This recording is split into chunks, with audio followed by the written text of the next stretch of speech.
Progetto Piove di Shopping con i distretti del commercio con un finanziamento da parte della Regione Veneto.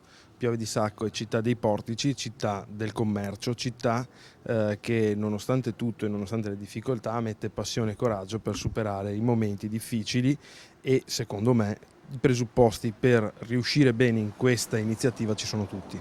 Piove di Shopping, Piove di Sacco diventa un distretto del commercio. Sfruttando le sue 6 piazze storiche e gli oltre 2 chilometri di portici, il capoluogo della Saccisica punta a diventare capofila dello shopping in provincia. Facendo squadra con le realtà associative del commercio, l'amministrazione punta a coordinare tutte le iniziative che si svolgono in città. Piove di Sacco è una realtà associativa di oltre 100 associazioni. Mettere in rete questo patrimonio significa avere in tasca una carta vincente per il futuro e soprattutto per una città a misura di bambino, perché ciò che facciamo è per la città del futuro, per la città dei nostri figli. Col contributo della Regione Veneto è stato approvato il progetto di Distretto del Commercio, progetto che porta in città finanziamenti per la promozione del territorio. Attraverso dei bandi che hanno dato 70.000 euro ai commercianti per chi cambiava insegna o chi apriva una nuova attività in una determinata via.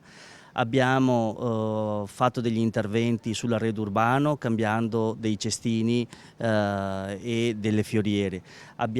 Siamo intervenuti nelle infrastrutture facendo un ponte e investendo 100.000 euro in videosorveglianza per garantire la sicurezza al centro storico